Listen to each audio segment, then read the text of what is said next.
Hey guys, welcome back to my channel. Today I'm finally doing the how I got a job in the K-pop industry video that you guys were looking forward to. I'm sorry it came so late, but I'm here finally to answer all of your guys' questions that you guys asked me on Instagram. Thank you all so much for asking me these questions. I got so many questions, and I also looked at the comments section in the video that you guys, watched and all came here for, the week in my life in K-pop video. So I read through all of the questions there, and a lot of the questions were the same. So first I'm gonna tell you guys a little background on me and what I do currently. So I am full Korean, but I grew up in Vancouver, Canada my entire life. So not my entire life, but from when I was 6 to graduating high school, and then I went to New York for college, and currently I am in the KPOP team, which is, I don't know what the direct translation is in English, so I actually searched it up, but the literal translation is planning team, but it's kind of,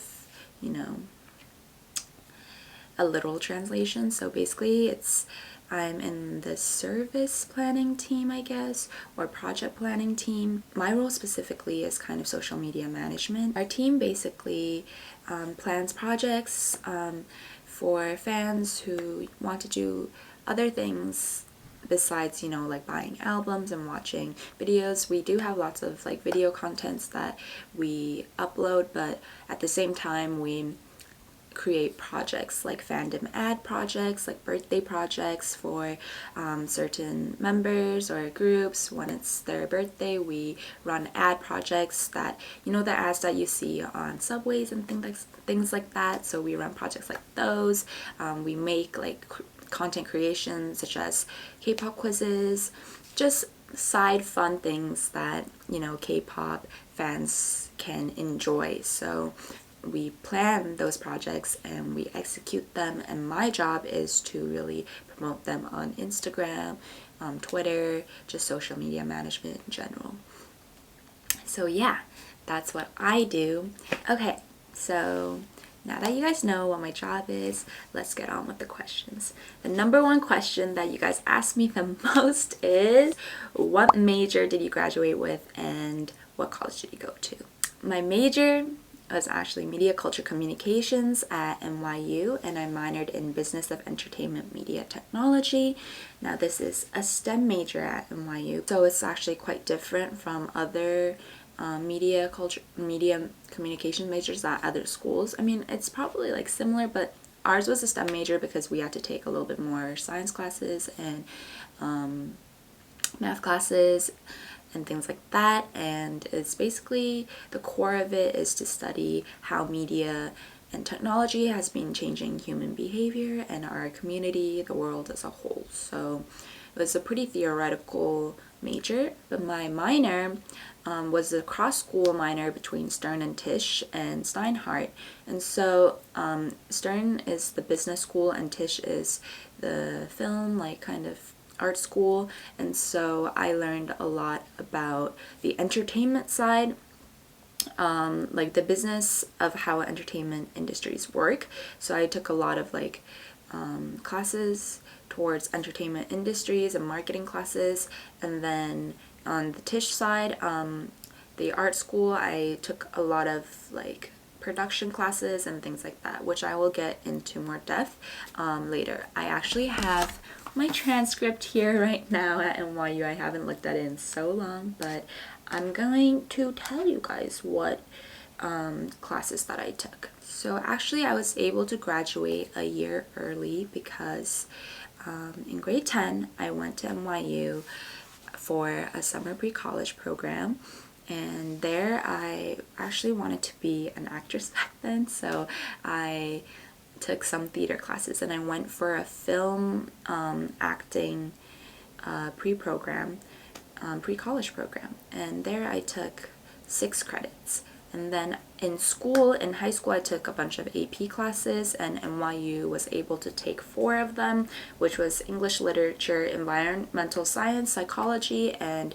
Econ. So 4 of those credits I mean, 4 of those classes were transferred, which was 16 credits. So basically, before even entering college, I had 16 credits of AP done, and then 8 credits, or 6 credits of summer pre-college at NYU classes done. So basically, I had 24 credits already finished. And one semester is actually 16 credits in college. So I already had 1 semester and, 1/3 done before even entering college. So yeah, I was able to graduate NYU in 3 years, and I studied abroad twice, and I interned 4 times, and I ended with a GPA of 3.81. Ta-da! So I had such a busy schedule at NYU, and I really pushed through. I did everything that I could, and I have no regrets whatsoever in my life up to this point. After all those AP credits and the pre-college program, I entered school at fall 2017, and in the fall I actually took a bunch of core classes, and in college there's a bunch of core classes that you have to take. Every college has them, and NYU has a lot as well. And so honestly, I didn't really take much major classes. I took cultures and contexts about Korea, and then I took unbelief in Western thought, which was a text and ideas class. I took a writing the essay class, which is mandatory, and then introduction to media studies, and then the new student seminar. So basically, besides introduction to media studies, I didn't really take anything related to my major. And then in spring 2018, I took a bunch of core classes again, and then elementary Chinese, introduction to computer programming, advanced college essay, and then a history of media and communications class. Then in fall 2018, I went to NYU Prague, and that was the best time of my life, you guys. I was able to travel abroad. NYU has a bunch of campuses all over the world, and a lot of my friends went to NYU London, NYU Florence. I chose NYU Prague, and at NYU Prague there was a bunch of media classes, so I took a video games class, and media and cultural analysis, global media seminar, East Central Europe class, and then I did an internship seminar and fieldwork class where I interned at a magazine company called the Prague Visitor. Yeah, that was the first internship experience I had, an internship experience abroad. So it was actually so fun. It was a magazine company. I was able to write some stories, research what the expat community in Prague wants to see on the magazine, and then I was also able to deliver the magazines after it was printed out, and it was so fun. Yeah, and at NYU Prague, I was able to go to a different country every weekend. Prague is almost in the Central Europe, so basically I would take a train or flight anywhere, and basically every weekend I went to a new country, and it was amazing. It was the best time of my life, and I did not regret it at all. And then in spring 2019 of my sophomore year, I came back to New York, and then I took a bunch of my minor classes. So there I took TV Nation, Inside and Outside of the Box, and that class, it was about, we would watch pilot TV episodes that never aired. So we would watch things it's called a pilot episode when it's the first episode of a TV show, and we would watch episodes that never aired on TV, and we would analyze why it never made it, or why networks would not sign with it, what went wrong or what was good about it. And surprisingly, we watched a lot of pilots that are now actually playing. So one of it is Lock and Key on Netflix. We watched that pilot in 2019 of spring, and then it came out 2020 2020, I think, late 2020, and I was really surprised to see it. But yeah, it came out with different like main characters, obviously, but the story plot was exactly the same. And so I took a lot of like production classes. I took producing for film, where we learned about like how a film is produced and everything, like the business part of it as well. And then I took television history and form, film history and form, and entertainment and media industries, which is a business class, and globalization of the entertainment industry. So as you can see, I took a lot of entertainment classes, the actual production side, the actual distribution side, and then the marketing side, and how the business works. So I took a bunch of those entertainment classes. So in fall 2019, which is supposed to be my junior year, it turned out to be my senior year because it's my last year. I took some more core classes that I had to finish, like science of language. I took introduction to web design and computer principles. I took media audiences, and then statistics for the behavioral sciences. And then I took an internship class. So basically throughout every semester, I would schedule it so that I would have 3 days of school and then 2 days off to intern. So every semester I did that starting my sophomore year. So I would stack all my classes on Monday, Wednesday, Friday, or Tuesday, Wednesday, Thursday, or something like that, so that I would have 2 days off for sure, so that I can do internships. And then my last semester I did senior media seminar, global media and international law, managing creative content development, business of video games, and then business structure of the music industry. So I learned a lot about like the music industry in America and how it works. In my sophomore year, the entertainment and globalization of the entertainment industry, I learned a lot about K-pop as well, and how the entertainment industry, music industry, and things like that work in other countries. So that was a really helpful class for me. So yeah, those were all the classes that I took. I know it's quite a lot for you guys to understand. So in total, to graduate, you need 128 credits, and yeah, those were all the classes that I took. Another question that you guys ask me a lot about is, what internship experience do you have? Like I said, I had 2 days off during the week for every semester after my freshman year. So sophomore fall, I did the Prague Visitor magazine, and that was a really good I think internship, my first internship experience, and it was abroad, and it was really, really fun. So I learned a lot about researching expat communities and what people want to see on the magazine. And I think that actually was the foundation of like how to research. I learned a lot, and I learned a lot about how to use Excel sheets, and yeah, storytelling in general. And then when I came back to New York, the next internship I got was actually at an app startup for a travel company. So it's actually not really in the entertainment industry. That was the only one that was not related to the entertainment industry that I did. But I really enjoyed that one because I got to learn a lot about how an app, like a startup, works, and how an app is like run.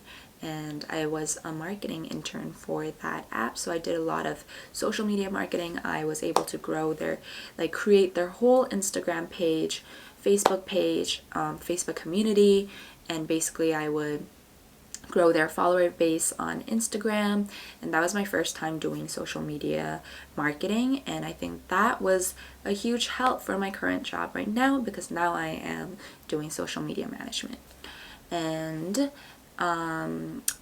so yeah, that was that. And then my senior year, which is supposed to be my junior year, you guys, my third year. So my senior year fall, I did an internship at a movie marketing company, and there I worked with like big name companies like Warner Bros, Disney, Paramount, Fox Century. So every time they would release a movie, I would market their movies through campaigns in New York and host pre-screenings. So pre-screenings are screenings that happen before a movie is released to the public. And so basically I would invite like press and target niche communities that are related to the movie, and basically we would hold pre-screenings, so that word of mouth and like press will hear about the movie before it even airs to the public. So yeah, the press would like have computers and like type during the movie, and other people would just be watching, and we would get word of mouth going for the movie. And then we would also have like campaigns for the movie, really advertise it in New York. And yeah, like we held a pre-screening for Disney's Frozen. We held a pre-screening for Ford versus Ferrari. Like so many pre-screenings, you guys. Like every movie that that aired during that time, we did a pre-screening for. And yeah, and like for the events, we would invite clubs or organizations or even restaurants or bars or New York City groups that are related to the movie. We would host an event, and then we would create merchandise for the movie, like t-shirts or whatever the movie is. We would have like movie related merchandise that we would give out during the event. And yeah, that was my favorite internship of all. It was so fun. Get to watch movies for free before it even airs. Get to host events and, you know, create merchandise like pens or t-shirts, water bottles, things like that. And it was so fun. And yeah, that was my movie marketing experience. And then in the spring of my senior year, I interned at a TV like fan community platform. And this one is actually really similar to what I am currently doing at my job, but right now I'm doing it for K-pop fans and K-pop communities, right? But that one was for TV show fans and TV show communities. And so it was basically like a Netflix watch party app, and basically TV show fans, let's say like somebody likes a TV show like Gossip Girl, I don't know, any TV show, you guys. Fans of that TV show would be able to watch the movie or the episode together and talk about it after the show ends. And it was basically a TV show community. You would get content creators, like TV show reactioners, to come onto the platform and do recaps of the episode or reactions of the episode that people can watch. And you know how right now K-pop communities love watching, you know, reaction videos and things like that. It's basically the same thing but for TV show community fans. So I did that my senior spring semester, and then after I graduated, I basically did another internship during the summer, and it was for an experiential marketing company. And basically at the time when I applied for it, it was supposed to be like experiential marketing is essentially like pop-up events that happen, on the streets, like actual experience, like you touch it, you get to feel it, you get to like experience whatever product it is that we're trying to sell. But because of COVID, it suddenly became a digital experiential marketing internship. So it was a lot different from what I essentially signed up for, but I learned a lot about like digital marketing and everything that has to do with that. I also did like client development, which is kind of not related to my current job, but client development is about B2B sales, like business to business marketing. And so I would pitch out ideas to other businesses and why they need like experiential marketing to really grow their business. So a big client that I worked with was Universal Music Group while I was at that experiential marketing company. And yeah, in Universal Music Group we actually work with right now at my current company too. So everything is low-key connected. So yeah, those were all the internship experiences that I had. And then so I guess like everything in the end, like all the skills I learned from each internship really helped me for my current job, because I'm doing a little bit of everything there that I learned all together at my current job. Yeah, for those of you guys who are curious about my college life, that's that. I have no regrets, and it was so fun. Basically, for those of you who are planning, who are going to go to college soon, I really suggest that you guys look at your degree requirements, and then just plan your schedule ahead of time. Like every year I planned like the next year's worth of classes ahead of time, because I just really wanted to have like a good schedule. I also had like the goal of finishing in 3 years, so and also trying to like stack my classes. Like I knew that core classes have to meet up more times throughout the week, so that's why I did a lot of my core classes in freshman year, so that sophomore year and my senior year I can do a lot more internships by stacking single classes in 2 days, in 3 days, so that I can intern 2 days, right?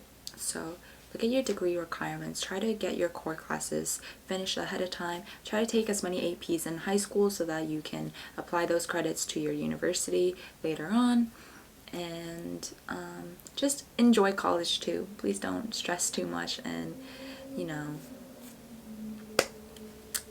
everything will work out in the end, you guys.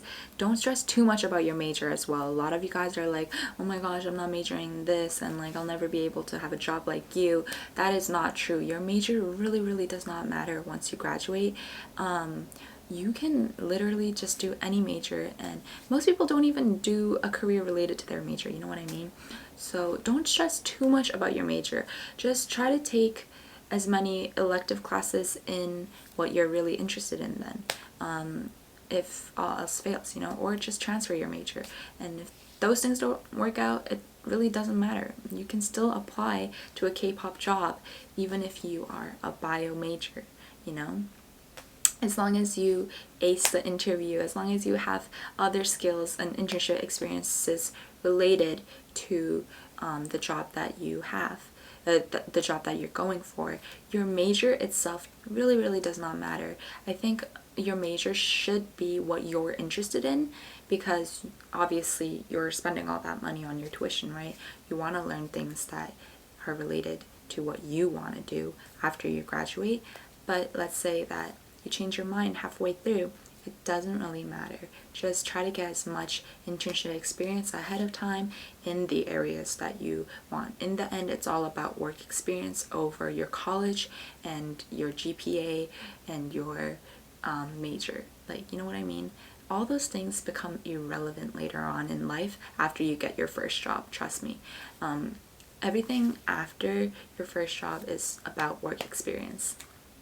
So please don't stress too much about your major, you guys. So the next question that you guys ask me the most is, can foreigners apply and get a job in the K-pop industry? Now, this is a question that is really interesting to me because foreigners can of course apply and get a job. Even on my team, there are 2 people that are not Korean citizens that are working on my team. And my team actually, since we're marketing abroad and doing a lot of like global K-pop service, we actually all need to be able to speak English. And yeah, a lot of us are bilingual people. Some people are trilingual. So of course, if you have the qualifications, then you can work. But the number one thing that I always tell people in the comments when they ask me this is, it's not a matter of your citizenship or the fact that you are a foreigner. It's a matter of if you can speak Korean fluently or proficiently enough to work at a Korean company.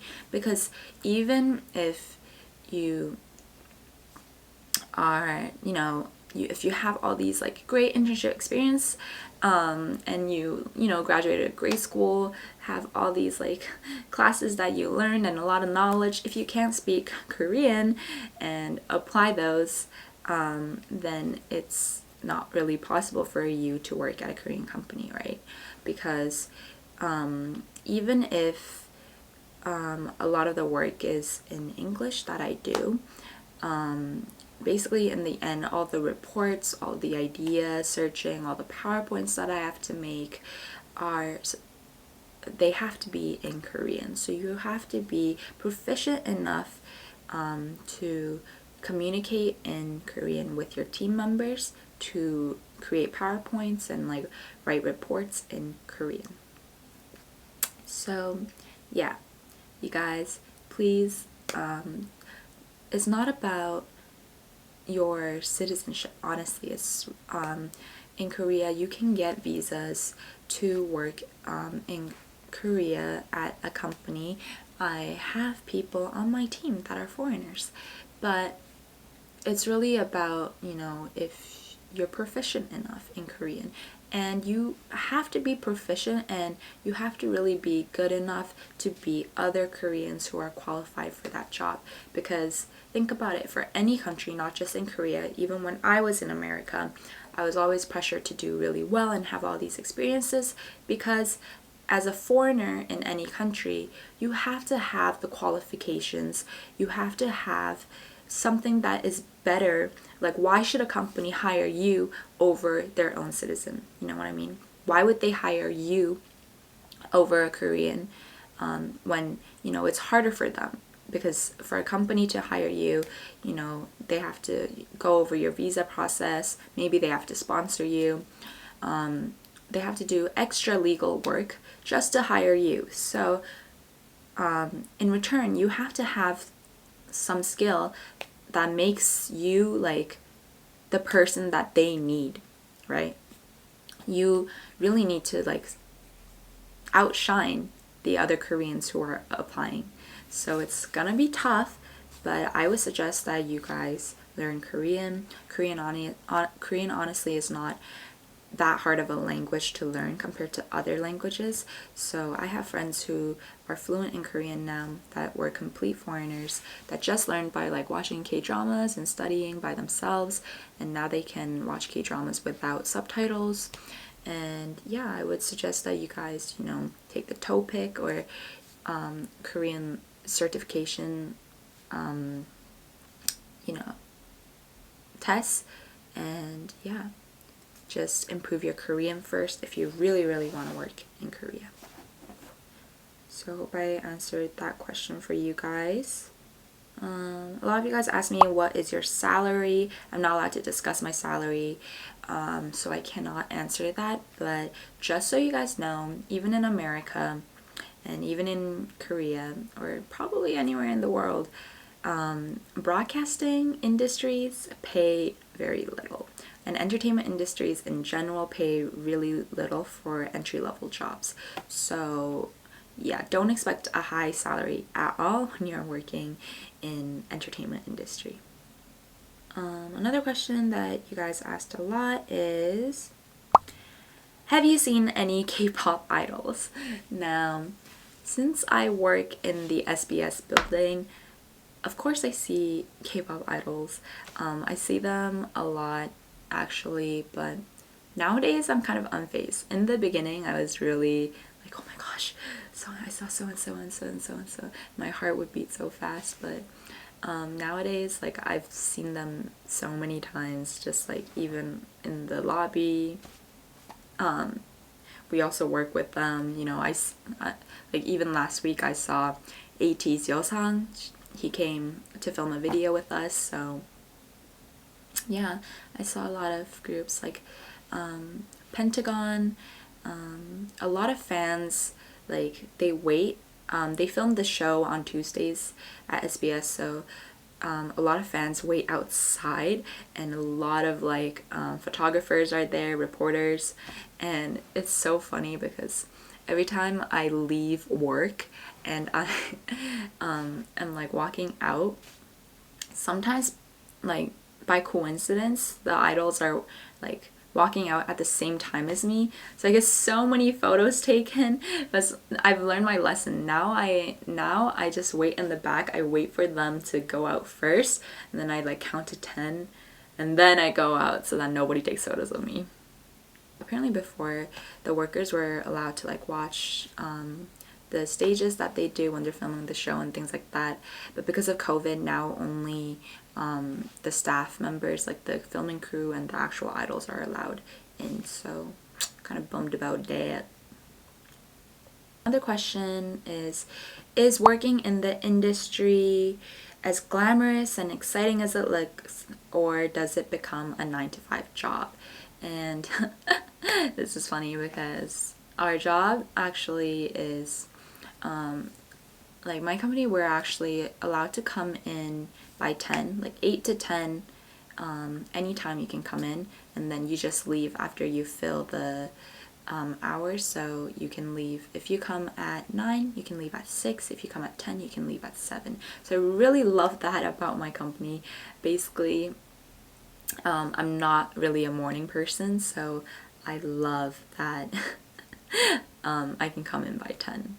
And if I had to come in by 9, I think I would die, you guys. Oh my gosh. And working in K-pop, it's not as glamorous as you guys would think. I have to deal with a lot of like crazy fans, you guys. Or if it's as very like, you have to be very careful working in K-pop. Like anything you say by accident or things like that, like K-pop fans are quite sensitive when it comes to like their idols, so it's like they're very protective of their idols. So if we make one mistake, then low-key like our Instagram blows up, and I have to deal with a lot of like customer service in that aspect as well. So it is kind of like, in the beginning I was actually really scared of BTS and Blackpink fans because sometimes my company would like make mistakes, and BTS or like Blackpink fans would just go ham. They would literally, you know, like my DMs. I had like 10,000 DMs, and I was like, oh boy. I woke up one morning and I was like, oh shit, something is going down. And I would go and I would start work early, dealing with all these fans, creating an apology letter and things like that. So working in K-pop can be really tough, you guys. But if you enjoy K-pop, then honestly it's a good job, because we're allowed to watch K-pop videos during work and nobody can tell if you're actually working or if you are just watching your babies. So a lot of the times I'm watching K-pop videos and I'm just watching and hyping, you know, dance jams and all these things, and nobody can know, like, am I working or am I just fangirling? So yeah, those things are kind of fun, and I love like creating fandom ad projects and things like that, and seeing fans, you know, enjoy them and enjoy the stuff, the content that you create, and also enjoying the projects that you create, and also sometimes when I do projects for idol that I really like XOXo or INI, then I feel even more proud because I'm just like supporting them at the same time. So I really love that about my job. So another question that I got often was, what was the interview process like and how did you get the job? So there was a 3-step process. First is resume, obviously, and cover letter. So I had to do a resume and cover letter, submitted in Korean and then in English as well. And then I passed that, and then I did a virtual interview with 3 people, and yeah, they asked me like a lot about my previous internship experience, and then they asked me about the job in specific. Virtual interview was basically more conversational, I think. They asked me a lot about like me, and then questions that I had for them, all the internship experiences that I did, what I can bring forth to the team, and you know, if I like K-pop, if I know a lot about K-pop and things like that. And then in the 3rd round, I actually went to SBS and talked to like 4 people, I think, and I did a test then. The whole interview and like process in total was like a little bit over an hour. So I did a test. I did a K-pop test, you guys. Oh my gosh. I did not know that they were gonna test me on K-pop. The test that I did was K-pop rookies, and basically I had to click, like there would be a photo pop up of like an idol, and I would have to click who it was. It was multiple choice. And yeah, there's like a timer going for 10 seconds.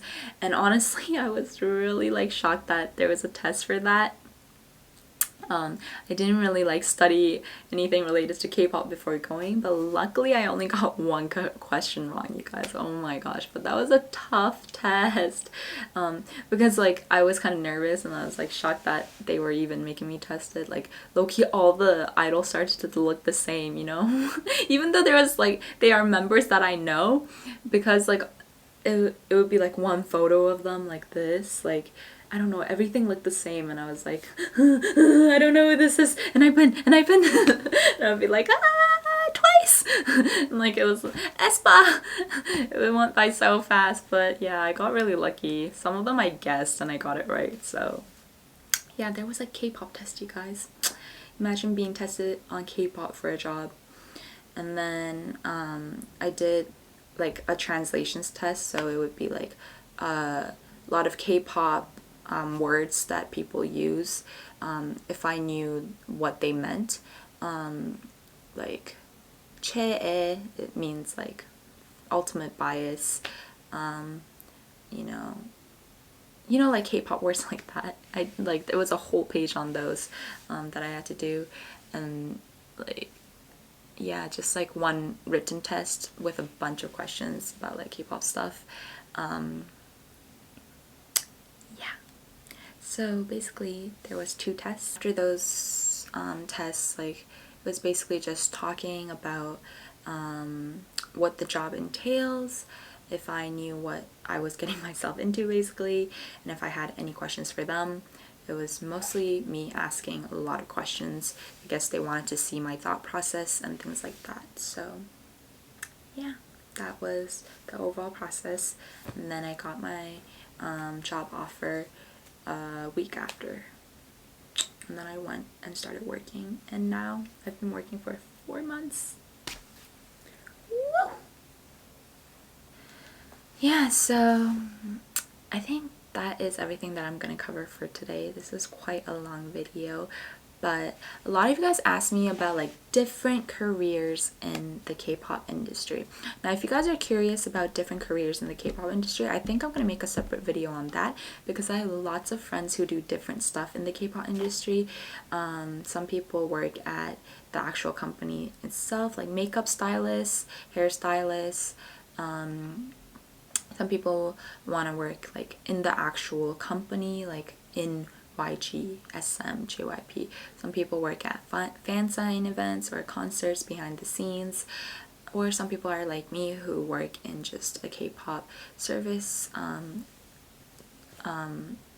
service company. So yeah, if you guys are interested in other jobs in the K-pop industry, please let me know down below. Hopefully this answers some of you guys' questions, and please comment down below any other comments that you have, questions that you have, and I'll try to make a part 2 answering other stuff. So yeah, hope you guys enjoyed this video, and I'll see you guys next time. Bye!